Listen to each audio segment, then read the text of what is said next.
아침 저녁으로 이제 쌀쌀해졌습니다. LA도 우리 글랜데일에도 가을이 오는 것 같습니다. 우리 한국 추석과 소식과 함께 또 단풍 소식을 또 우리가 듣게 되고요. 이제 한국은 우리 모국은 완전히 가을이다라는 생각을 갖게 됩니다. 저는 가을이 참 좋습니다. 그 이유는 날씨가 좀 이렇게 덥지 않아서 좋은 것도 있고, 이 죽음과 또 이 생명이 공존하는 그런 그런 가을이 아닐까, 그런 계절이 아닐까 하는 생각이 들기 때문이죠. 왜냐하면은 꽃이 이제 떨어져야 또 열매가 맺히고, 또 이제 가을에 그 단풍이 또 지고 떨어져야지 또 봄에 또 새싹이 돋기 때문이죠. 그래서 가을은 죽음을 계절을 생각하는 그러한 계절임에도 불구하고 또 풍성과 미래 소망을 또한 우리가 기억할 수 있는 그런 계절이기도 합니다. 그래서 제가 이 LA에 이렇게 나이가 들어가면 들어갈수록 참 이 날씨가 참 살기 좋겠다라는 생각은 드는데, 한 가지 이제 제가 살던 그 토론토가 하나 미싱이 되는 것은 그 가을 풍경입니다. 그 단풍 지는 것. 또 밴쿠버에서는 가을이 되게 되면은 이제 연어가 이렇게 쫙 하고 강을 타고 올라와요. 그래서 그 알을 낳기 위해서 그렇게 사투를 벌이면서 이렇게 쓰러져 가면서 이제 알을 낳는데, 그 죽음과 동시에 알을 낳고 또한 그 죽음의 그 몸은 그 주위에 있는 그 모든 그 산천들을 정말 그 영양소를 공급함으로 인해서 다른 내륙 지역에서 볼 수 없는 그 생물들을 탄생케 하는 그러한 참 아름다운 고귀한 그 죽음들을 또 볼 수가 있습니다. 그래서 이 가을이라고 하는 것이 이 죽음과 생명, 이 교차를 하면서 공존하는 그러한 우리로 하여금 명상하고 묵상할수록 또 우리를 깊게 하는 그런 계절이다라는 생각이 듭니다. 우리 그 인생도 자연에서 또 많이 이렇게 비유를 하면서 우리가 깨닫게 되는데, 이 부활이라고 하는 우리의 그 생명이 다시 부활하게 되는 그러한 그 개념도, 또한 그 실체도 우리가 이 자연의 그 죽음과 다시 생명의 새로워짐을 통해서 우리가 또 배우게 되지 않습니까?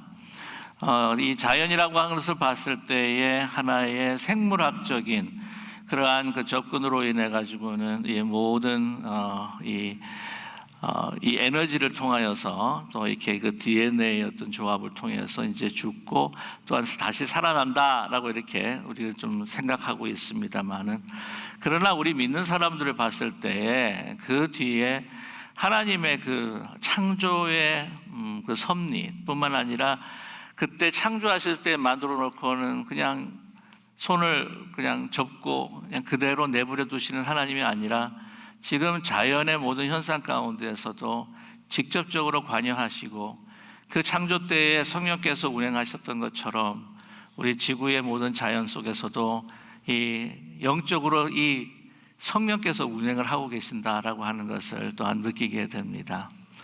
그래서 죽고 다시 태어나고 또한 나뭇잎이 떨어지고 다시 생성을 하고, 이것이 그 하나님의 그 창조의 그 섭리와 또한 그 영적인 그 성령의 그 운행이라고 하는 것을 제 나름대로 어떻게 확신을 하냐면은, 모든 나뭇잎 하나하나가 다 다르고 그 모든 이 민물과 같은 생물들이 다 다르고, 또한 지고 피는 모든 꽃잎들이 다 다르고, 이러한 모든 다양성, 이 모든 것들은 이 다양성을 통해서 하나님을 찬미하고 또한 하나님 앞에 영광을 돌리는 이 자연세계에 분명히 하나님께서 성령을 통해서 운행하고 계신다라고 하는 것을 보게 됩니다. 그래서 이 성령이라고 하는 것, 이 모든 것, 이 성령은 우리의 자연뿐만 아니라 우리 인간의 우리 생과 죽음을 또한 주관하시는 바로 하나님의 영이다라고 하는 것을 말씀드릴 수가 있습니다. 특별히 오늘 말씀 가운데에서 이 성령의 그 능력을 제대로 우리에게 선포해 주시고 또 말씀해 주시는 것이 이제 11절의 말씀입니다. 예수를 죽은 자 가운데서 살리신 이의 영이 너희 안에 거하시면 그리스도 예수를 죽은 자 가운데서 살리시니가 너희 안에 거하시는 그의 영으로 말미암아 너희 죽을 몸도 살리시리라 라고 말씀하시죠. 그래서 우리 그리스도인, 이 믿는 자는 바로 우리 안에 그리스도의 영이 계신 그러한 우리의 존재인데, 예수님께서 죽으셨을 때에 그 영이, 하나님의 영이 그를 다시 부활케 한 것처럼 우리 안에 계시는 그리스도의 영으로 인하여서 바로 그 성령이 우리가 죽었다 할지라도 다시 부활케 하시는 그러한 성령의 능력을 베풀어 주신다. 여러분 믿으시는가요? 그런데 이 살리시는 그 영이라고 하는 것은 이 육체뿐만이 아니라 먼저 우리 심령 가운데 오셔서 우리의 죽었던 그 영, 우리 하나님을 대적했던 우리의 심령을 다시 살리시는 영적인 부활, 우리의 심령에 다시 사시는 그 부활의 그 힘을, 또한 그 생명을 우리에게 주신다는 것이죠. 그래서 이러한 우리의 그 심령의 부활, 이 생명의 부활, 그 부활을 우리의 삶의 변화 속에서 우리는 그것을 느끼고 또한 확신할 수 있다고 하는 것입니다. 하나님을 잘 안다고 하면서도 정말 하나님 아들 되신 예수 그리스도를 대적하면서 그 성도들을 박해했던 여러분이 너무나 잘 아시는 이 사도 바울, 그러나 다메섹 도상에서 예수님을 만나고 또한 그의 영의 감동을 통해서 정말 180도로 변화될 수 있었던 것은 뭐냐면 바로 성령의 능력이었다고 하는 것이죠. 그가 끝까지 충성하고 또한 하나님 앞에 그 사명을 다했던 것도 그 영께서 그를 몰아가시고 영에 사로잡힌 바 된 그리스도의 종이었기 때문이라는 것입니다. 우리 교회 역사 가운데서도 그런 엄청난 그 성령의 그 능력과 생명으로 인하여서 정말 그 심령이 다시 부활하는 그런 사건들을 우리는 보게 되는데요. 예를 들자면은 어거스틴 같은 그 교부는 성 어거스틴이라고 하지 않습니까? 젊은 날에 마니교에 빠져가지고 그렇게 호랑방탕을 하다가 정말 예수님을 말씀을 통해서 또 만나게 됩니다. 그는 완전히 변하게 되었죠. 그래서 이거 유명한 일화 가운데 하나가, 이제 그 동네를 지나가고 있는데 함께 같이 그렇게 술을 마시며 또한 그 놀던 그 여자가 알아보고는 성 어거스틴이 아닙니까? 라고 이렇게 물었을 때, 나는 당신을 모릅니다. 옛날에 어거스틴은 죽었습니다. 라고 그렇게 이야기했다고 하지 않습니까? 그 옛사람은 죽고 새 사람으로 다시 사는 그 성령의 그 능력을 그가 경험했던 것이죠. 우리가 너무나 잘 아는 김익두 목사님 같은 경우에도 황해도 안익골에 정말 깡패였고 그때 당시에 그를 명했던 그 이름이 바로 개망난이었다고 합니다.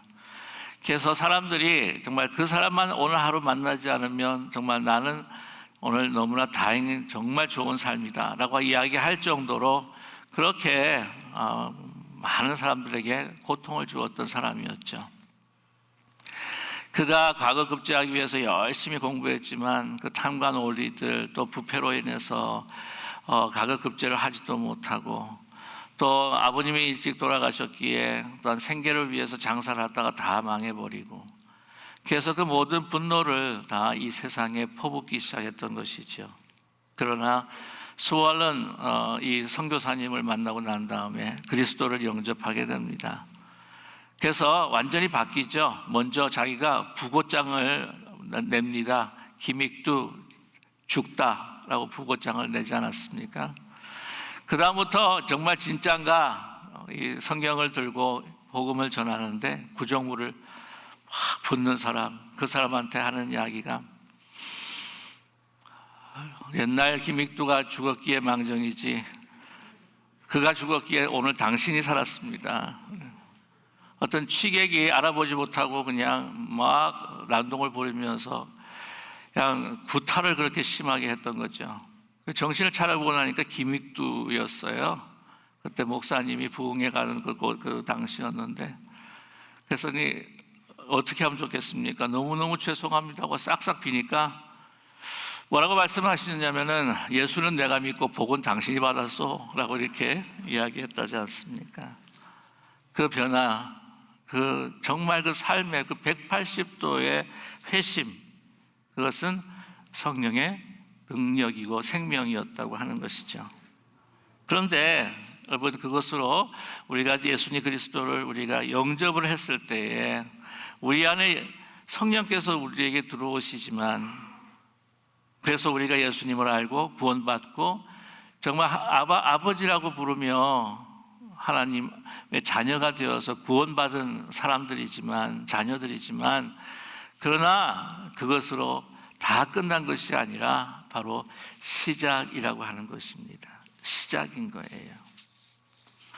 저도 모태신앙으로서 그렇게 교회 생활을 열심히 하긴 했지만, 정말 제가 10대 후반에 주님을 만나고 난 다음에 내 삶이 변하고 또 목회의 길을 걷기로 또 하나님 앞에 서원을 했기 때문에 목회를 시작을 했는데, 예수님을 정말 만나고 거룩함을 알고 난 다음에 제가 죄를 안 짓고 하나님 앞에 하나님을 슬프게 하는 일을 안 했었으면 얼마나 좋을까 하면서도 그렇지 못한 것들이 너무나도 많았던 것에 대해서 정말 고백할 수밖에 없었던 것이죠. 정말 속상했습니다. 왜 내가 주님께서 원하지 않고 싫어하는 일들을 내가 하고 있을까? 왜 옛날의 습성을 내가 버리지를 못할까? 습관을 버리지 못할까? 아주 너무나 안타까운 것들이 너무나 많았었습니다. 정말 많은 갈등 가운데에 또 하나님께서 부르셨기에 어쩔 수 없었지만, 어떤 목회자 되고 싶지 않았던 그런 또 심정이 있었기에, 그러나 강권적인 하나님의 은혜로 신학 공부를 하고 또 이제 목회자가 됐을 때, 안수받을 때 참 큰 감격이었어요. 그러나 그것으로 끝난 것이 아닙니다.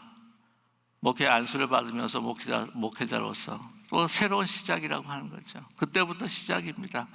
지금부터 시작해서 지금까지 왔는데, 저는 매일매일이 새롭게 시작할 수밖에 없는 그런 존재라고 하는 것을 깨닫게 됩니다.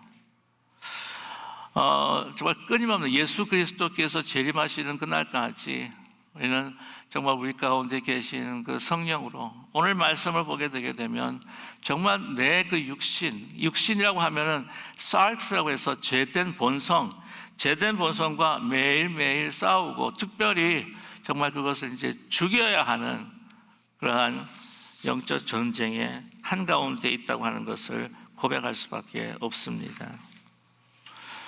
예수님을 믿고 구주로 고백하고 주의 영께서 우리 가운데 거하셔서 아버지라고, 그렇게 나는 정말 그리스도를 통해서 하나님의 양자가 되었다고 하는 사실, 죽을 수밖에 없는 나의 존재가 정말 그렇게 높임과 영광을 받았다고 하는 사실, 그것을 믿는 감격이 그 마지막이 아니라 시작이라고 하는 것이죠. 아마 이렇게 이야기할 수가 있을 겁니다. 옛날 한 나라에 왕이 있었습니다. 굉장히 인자한 왕이었죠. 그런데 하루는 이렇게 시차를 나가는데 이 다리 밑에 정말 굶고 초라한 그 거지 소년을 보게 됩니다. 그래서 너무나도 불쌍해 보여가지고 안 되겠다 싶어서 내가 저를 내 양자로 삼으리라. 그래서 양자로 삼고 왕자의 신분을 준 거예요. 그날부터 그 거지 소년의 삶은 완전히 바뀌게 되었죠. 왕궁에 들어와서 삽니다. 편안한 침대에서 잠을 자게 됩니다. 그런데 왕자가 되기 위해서 지혜와 학문과 절제를 배웠어야 했습니다.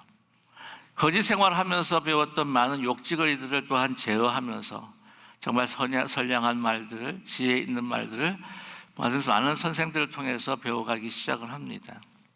배우기가 싫습니다. 그래서 하루는 보면 사라지고 맙니다. 왕이 찾습니다. 어디에 있느냐고. 저작거리에 나가가지고는 옛날 거짓 친구들과 놀면서 지금 시간을 보내고 있습니다. 데리고 오라. 그래서 데려와가지고는 또 이렇게 학문을 가르칩니다. 그뿐만이 아니라 하루 아침에 일어나 보니까 이 잠자리에 들었던 그 양자가 없어지고 만 겁니다. 도대체 얘가 어디에 있느냐 했더니 밖에 나가가지고 옛날에 다리 밑에서 자는 게 편안해가지고 거기서 자고 있습니다. 데리고 오라. 그래서 데리고 오는 거예요.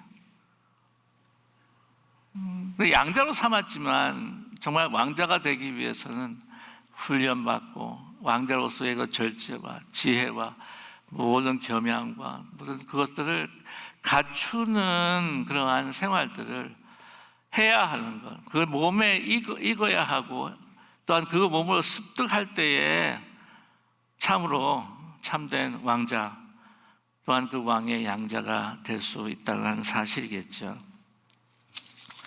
여러분, 그런 경우가 있는가 이렇게 생각해 볼 때에 우리가 살펴보면 우리 성경에도 그런 이야기가 많습니다. 여러분, 그 출애굽했던 이스라엘을 한번 보십시오. 그 이스라엘은 자유의 몸이 되었습니다. 노예로 그렇게 노역을 하다가 자유의 몸이 된 거예요. 그들은 하나님의 백성이 되었습니다. 애굽 백성들에게, 애굽 지도자들에게 그렇게 멸시당하고 모멸당했던 그런 삶에서 벗어나서 이제는 하나님께서 하나님의 백성이다.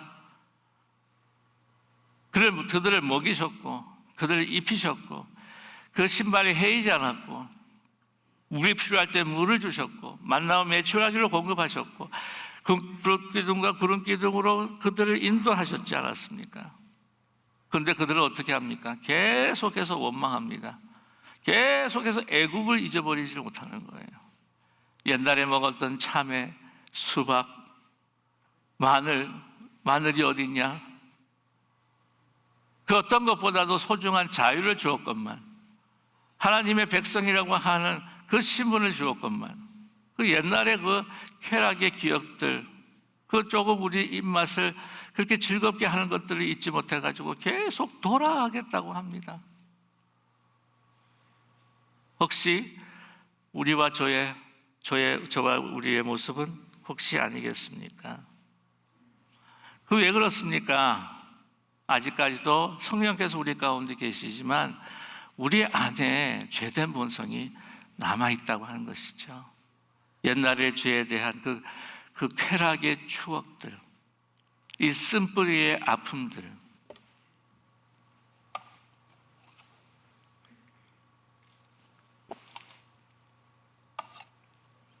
오랫동안 버리지 못한 나의 말의 습관들, 모였을 때에 늘 하던 다른 사람에 대한 비방들, 나의 탐욕들, 나의 자존심, 나의 우월감을 나타내면서 내 존재감, 내가 그리스도와 십자가에 함께 못 박는 것이 아니라 내가 살아있다고 하는 것을 자꾸 드러내려고 하는 그러한 나의 존재감, 이런 모든 것들이 아직도 우리 가운데에 살아있다는 것이죠.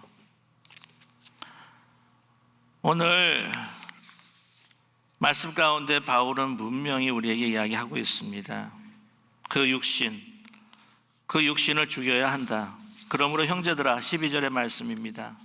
우리가 빚진 자로 돼 육신에게 져서 육신대로 살 것이 아니라 너희가 육신대로 살면 반드시 죽을 것이로되 영으로서 몸의 행실을 죽으면 살리니. 오늘 말씀의 제목이 죽어야 삽니다 라고 이렇게 정해봤는데 계속해서 묵상해서 말씀을 보니까 죽어야 삽니다가 아니라 죽여야 삽니다. 남을 죽이는 게 아니고요. 여기 어르신들은 워낙 경건하셔가지고 잘 영화도 안 보시고 드라마도 안 보시고 하지만 요즘에 뉴스 가운데 뉴스를 한번 접했어요. 그랬더니 요즘에 넷플릭스 한국 1위 하는 게 뭐 오징어 게임인가 뭐 있다고 하더라고요. 그래서 줄거리 한번 살펴봤습니다. 그랬더니 다른 게 아니라 남을 죽여야 내가 더 돈을 많이 얻게 되고 1등을 하게 되고 부유하게 된다고 하는 그러한 인간의 그 본성에 대한 아주 밑바닥을 그려놓은 그런 드라마라 그러는데, 그렇지 않습니까? 우리 세상은 죽여야 산다고, 근데 상대방을 죽이는 게 아니라 뭐를 죽여요? 내 안에 있는 육체, 그 육체는 그 육신, 그런 죄된 본성, 그것을 죽여야 되는데 아직도 죽이지 못하는 견고한 성처럼 딱 버티고 있어서 그게 불쑥 아니 그대로 나타나는 우리의 삶을 우리가 경험하게 된다고 하는 것이죠. 그래서 우리 믿음의 선진들은 몇몇들 가운데에서 이것을 죽이기 위해서 고행을 했습니다. 고행을. 자기 막 육신을 치고 막 나쁜 생각이 날 때 막 채찍으로 치고 막 자기가 자학하고 가학하고. 근데 그것이 결코 워킹하지 않습니다. 분명히 골로새서 2장 23절에 이렇게 말씀하시죠. 이런 것들은 자의적 숭배와 겸손과 몸을 괴롭게 하는 데는 지혜 있는 모양이나 오직 육체에 따르는 것을 금하는 데는 조금도 유익이 없느니라. 그렇게 말씀하고 있습니다. 아무리 자기 자신을 때리고 고행하고 금식하고 해도 그게 안 된다는 거예요. 여러분 잘 아시겠지만 마르틴 루터 그 종교개혁가만큼 그 자기 죄에 의해서 얼마나 자기 자신을 고행했는지 모릅니다. 99계단 그것을 막 올라가면서 하나님 앞에 자복하고 자기의 몸을 때리고 그래도 그 평안을 가질 수가 없었다는 것이죠. 오늘 13절의 말씀에 너희가 육신대로 살면 반드시 죽을 것이로되 무엇으로 행실을 죽이라고요? 영으로서 몸의 행실을 죽이면 살리니라고 분명히 말씀을 하고 있습니다. 무엇으로 가능한가? 우리의 힘으로 되지 않습니다. 오직 예수 그리스도의 영, 오직 성령으로 그것을 죽일 수 있다라고 우리에게 말씀하고 있습니다. 근데 우리에게 퀘스천이 있죠. 어떻게 하면 이 영으로 죽일 수 있을까? 먼저 내 안에 영이 정말 있는 건가 없는 건가 라고 이렇게 고민하시는 분도 있을 것입니다. 그런데 오늘 뭐라고 말씀하시나요? 오늘 16절의 말씀에 성령이 친히 우리의 영을 더불어 우리가 하나님의 자녀인 것을 증언하시나니 자녀이면 또한 상속자 곧 하나님의 상속자요 라고 말씀하십니다. 오늘 14절의 말씀에 무릇 하나님의 영으로 인도함을 받는 사람은 곧 하나님의 아들이라. 15절 너희는 다시 무서워하는 종의 영을 받지 아니하고 양자의 영을 받았으므로 우리가 아빠 아버지라 부르짖느니라. 여러분 우리 안에 영이 정말 성령이 거하고 있다고 우리가 어떻게 알 수가 있을까? 그게 먼저 제일 중요한 첫 번째 퀘스천이 아니겠습니까? 그럼 어떻게 생각하세요? 내 안에 영이 거하고 있다고 한다면 분명히 제일 첫 번째에 우리가 확증할 수 있는 것은 성령의 열매, 우리의 삶의 변화로 인해서 성령의 열매를 우리가 볼 때에 우리가 우리 안에 하나님의 영이 있겠구나라고 생각할 수 있습니다. 오늘 말씀에 또 주신 것은 뭐냐면은 우리가 아빠 아버지 하나님을 아버지라 부르는 것, 그것은 뭐의 증거라고요? 우리 안에 하나님의 영, 성령이 있다라고 하는 증거이죠. 그래서 CCC 에 계셨던 우리 귀한 목사님, 여러분 기억나십니까? CCC에 계셨던 우리 목사님, 김중건 목사님, 네 맞습니다. 김중건 목사님께서 제가 그 말씀을 들으면서 정말 기억나는 게 하나가 있었는데, 김중건 목사님께서 이렇게 말씀하셨습니다. 김중건 목사님이 여러분 내 안에 정말 성령이 있는지 그냥 간단하게 우리가 알 수 있는 방법이 있습니다. 그게 뭐냐면 아무도 없는 방에 나 홀로 있으면서 정말 무릎을 꿇고 내가 죽을 수밖에 없는 죄인인데 하나님 그 은혜로 예수 그리스도를 통해서 그 십자가의 그 죽음과 부활을 통해서 그걸 믿음으로 인해서 내가 하나님의 자녀가 되었다고 하는 그 믿음 가운데에서 우리의 입술로 아버지, 아버지 라고 부를 수 있다면 그것은 당신 안에 하나님의 영이 계신 겁니다 라고 말씀하셨어요. 전적으로 저는 동의합니다. 아무도 없을 때 정말 내 내면의 진심으로 내가 죄인됨과 구주 예수 그리스도가 아니면 죽을 수밖에 없던 우리를 구하신 그 은혜와 그것을 믿고 내가 입을 열어서 아버지 하면 그것은 내 안에 영이 있다고 하는 거예요. 그 증거다고 말씀하셨습니다. 여러분, 우리가 그런 영이 있고 그런 그 성령의 능력이 엄청남에도 불구하고 여러분, 우리가 그 능력을 잘 느끼지 못할 때가 있죠. 그렇지 않습니까? 내 습관, 내 생각, 내 아집, 내 고집, 내 분노, 내 미움 이런 것들을 어떻게 절제할 수 없고 그걸 파할 수 없는, 그래서 너무 나 자신도 안타까울 때가 있다고 하는 거죠. 그 왜 그럴까요?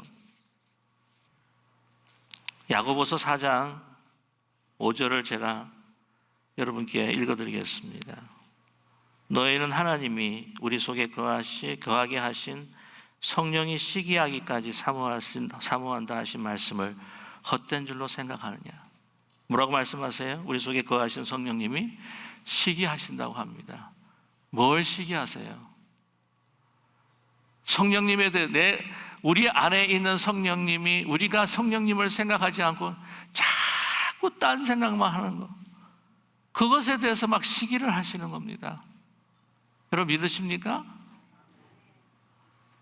막 안타까우신 거예요. 우리 성령님은 우리 생각밖에 없는데, 응? 우리는 성령님을 완전 투명인간 취급하는 거예요. 다른 생각으로 막 다른 생각에 팔려가지고 성령님이 우리 가운데 있는 건지 없는지 상관도 없고 그냥 예배 드릴 때만 가끔씩 생각나고 필요할 때만 가끔씩 생각나고. 제가 지난 추모 예배 때 그런 말씀을 드렸어요. 하나님 우리를 기억하신다. 자카리라고 하는 말은 뭐냐? mindful. 하나님의 마음이 full. 하나님의 마음은 꽉 채워 있어요. 누구의 생각으로? 우리의 생각으로 가득 차 있는 거예요. 그럼에도 불구하고 우리는 이 성령이 우리 가운데 있다는 생각이 별로 없어요. 아침에 일어나도 성령님께서 나를 깨워주셨구나.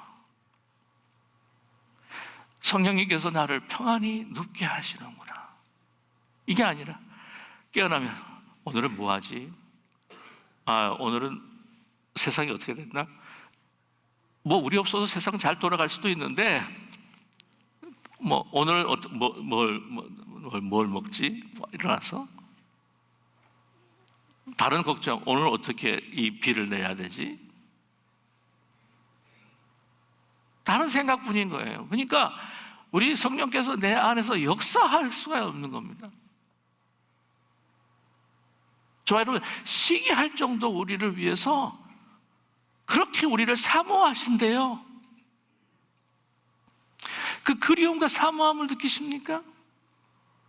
로마서에서 그런 이야기 하시죠. 8장에 우리가 정말 너무 깊은 고통에 있어서 빌바를 마땅히 알지 못하지만 정말 성령께서 우리의 마음을 헤아리시면서 정말 그 그로닝한 페인으로 말할 수 없는 탄식으로 우리를 위해서 기도해 주신다. 근데 우리는 생각이 없는 거예요. 별로.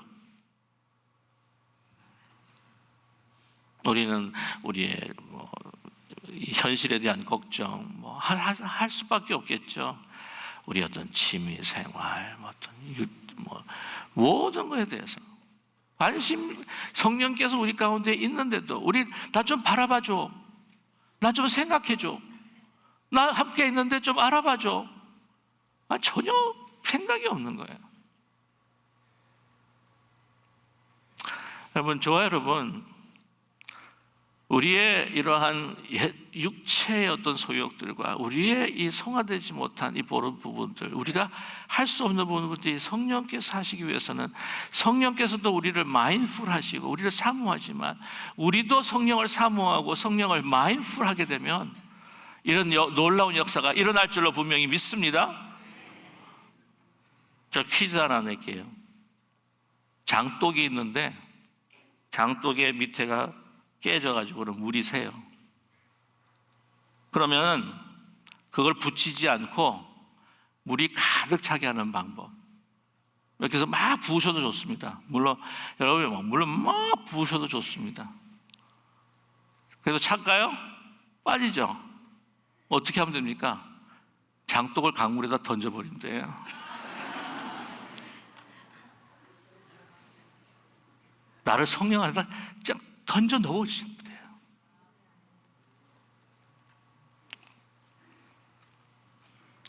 가을은 생각하는 계절이요, 또한 기도하는 계절입니다. 기도란 하나님과의 그 깊은 교제, 성령과의 교제예요. 모든 우리의 발걸음, 우리가 홀로 있을 때나 길을 걸어갈 때나 모든 아름다운 광경을 볼 때나 그러한 우리 성령과의 동행, 이 모든 것들을 우리의 모든 생각들을 묵상과 기도로 전환시켜서 성령의 생각으로 전환시켜서 늘 주님과 함께 묻고 성령에게 묻고 성령에게 답을 얻고 성령 안에서 정말 성령의 마인풀한 아름다운 이 성령 안에 가을의 계절이 되시기를 주님의 이름으로 간절히 축원합니다. 기도하겠습니다.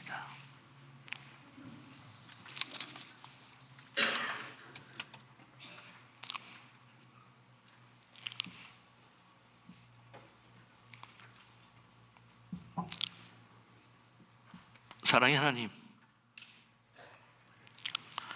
성령으로 우리를 인도해 주시고 성령을 통해 믿음과 은혜를 베풀어 주시고 성령을 통해 우리 가운데 우리의 삶을 꽉 채워 주시기를 원하시는 주님을 우리는 얼마나 생각했었는지 자나 깨나 아니 하나님은 주무시지도 아니하시니 영원부터 영원까지 우리의 생각으로 마인드풀하신 성령으로 마인드풀하신 주님을 오늘 이 기도하는 계절, 묵상하는 계절 우리가 성령으로 우리의 삶을 꽉 채울 수 있는 저희들 되게 도와주시옵소서. 그래서 우리가 참으로 내 안에 우리의 삶에 고치지 못했던 정말 부끄러운 모든 모습들을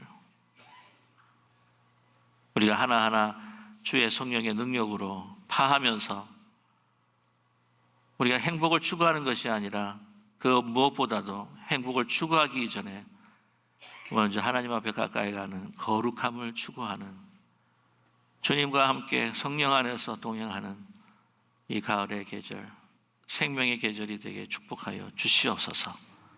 예수님의 이름으로 기도드립니다. 아멘.